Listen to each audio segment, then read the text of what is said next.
Hello friends, welcome back to my channel dinner রান্নাঘর। আজকে আমি তোমাদের করে দেখাবো মুরগির মাংসর পাতলা ঝোল এই গরমের মধ্যে কিভাবে রান্না করা যায়।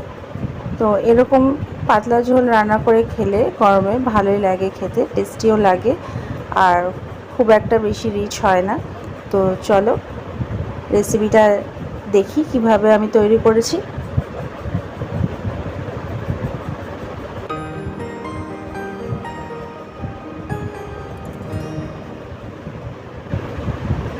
এখানে আমি নিয়ে নিয়েছি 600 থেকে 700 গ্রাম মতন মাংস, চিকেন, সেটা কেটেই নিয়েছি পিস করে, আর দুটো কুচনো পেঁয়াজ, টমেটো, আর এখানে নিয়ে নিয়েছি আমি জিরে, মৌরি আর ধনে, গোটা ধনে আর কিছু কাঁচা লঙ্কা, সেটা আমি পেস্ট করে নেব। আর নিয়ে নিয়েছি আলু। তারপরে আমি কিন্তু সেটা পেস্ট করে নিয়েছি, তার মধ্যে অবশ্যই টমেটোটা দিয়ে পেস্ট করেছিলাম। এখানে আমি আলুগুলো এখন ভালো করে একটু ফ্রাই করে নেব। তার মধ্যে দিয়ে দিলাম একটু লবণ আর হলুদ। অবশ্যই রান্নাটা আমি সর্ষের তেলের মধ্যে করছি। সর্ষের তেলে রান্না করলে কিন্তু রান্নাটা খুব মজা হবে। তোমরা চাইলে রিফাইন তেলেও করতে পারো, তবে সর্ষের তেলটা আমি মাংসতে, মাছে কিন্তু ইউজ করি। এইভাবে আলুটা একদম গোল্ডেন ব্রাউন করে তুলে নেব।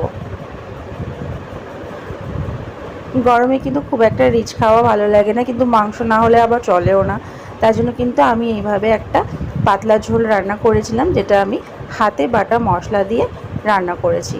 আচ্ছা, এর মধ্যে আমি একটা ফোড়ন দিয়ে নিলাম, সেটা হলো গরম মশলা। দিয়ে নিলাম দারচিনি, এলাচি, লং আর একটা তেজপাতা, আর দিয়ে নিলাম কুচনো পেঁয়াজ।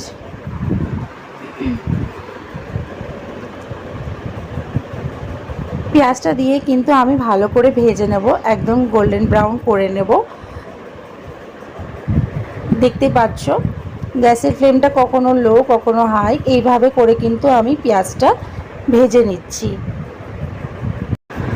এভাবে হালকা একটু গোল্ডেন ব্রাউন হলে তারপরে কিন্তু আমি এর মধ্যে মাংসগুলো দিয়ে নিলাম। মাংসগুলো আমি মিডিয়াম সাইজ করে কেটেছি। তারপরে এর মধ্যে দিয়ে নিচ্ছি লবণ। লবণটা দিয়ে কিন্তু আমি ভালো করে মাংসটা ভেজে নেব। ভেজে নিলে কি হয়, মাংসের যে আষ্টে একটা গন্ধ থাকে সেটা কিন্তু চলে যায়। আর অবশ্যই আমি এর মধ্যে 2 চামচ মতো আদা রসুন পেস্টটা দিয়ে নিয়েছি। তারপরে কিন্তু ভাজতে গিয়ে আদা রসুন পেস্টের গন্ধটাও, কাঁচা গন্ধটাও চলে যাবে। তোমরা ওইভাবে করো, আশা করি তোমাদেরও ভালোই হবে। আচ্ছা, তোমাদের যদি আমার রান্নাগুলো ভালো লাগে তাহলে অবশ্যই একটা লাইক কমেন্ট করো। তোমাদের লাইক কমেন্ট আমাকে মোটিভেট করে রান্নার উৎসাহ আরও জাগায়, আমি আরও নতুন নতুন ভিডিও নিয়ে আসতে পারি। তারপরে যে বেটে রেখেছিলাম মশলাটা, জিরে, ধনে, কাঁচা লঙ্কা আর টমেটো আর মৌরি, সেটা কিন্তু আমি একসাথে বেটে নিয়ে এর মধ্যে দিয়ে নিলাম। ভালো করে মশলাটাও এই তেলের সাথে কিন্তু একটু ভেজে নেব। বেশ কিছুক্ষণ ধরে ভেজে নিয়ে তারপরে কিন্তু আমি এর মধ্যে নিয়ে নিলাম হলুদ। আর কিন্তু কিচ্ছু লাগছে না, কোনো মশলা কিন্তু দিচ্ছি না এর মধ্যে। লঙ্কার গুঁড়োটাও কিন্তু আমি এর মধ্যে দেব না, তাহলে কিন্তু লাল হয়ে যাবে তরকারিটা বা ভালো লাগবে না। যেটা আমি বলছি আর কি, পাতলা ঝোল, সেটা কিন্তু মনে হবে না। এইভাবে কিন্তু ভালো করে কষিয়ে নিয়ে যে মিক্সির বাটিতে আমি একটু জল দিয়ে, সেই জলটা দিয়ে কিন্তু ভালো করে কষিয়ে নিচ্ছি।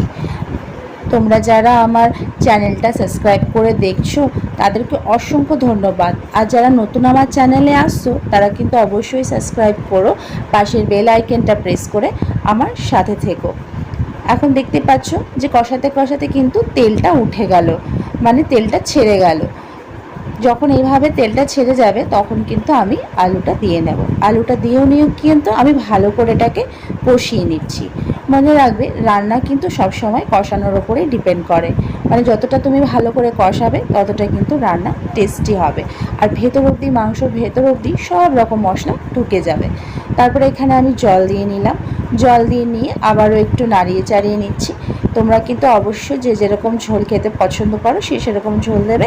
আমি এখানে ঝোল একটু বেশিই দেবো, কারণ আমি বলেছি যেটা পাতলা একটা ঝোল তৈরি করছি মাংসের।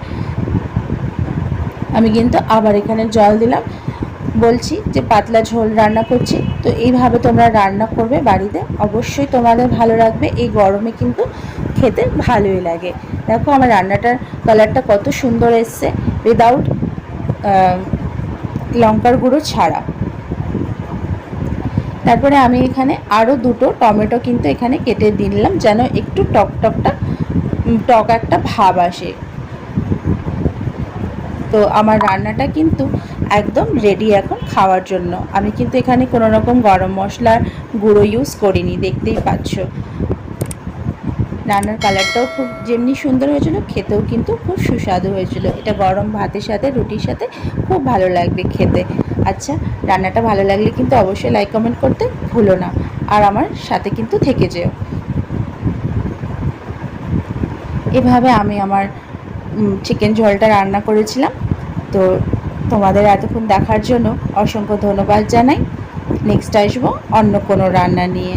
Thanks for watching.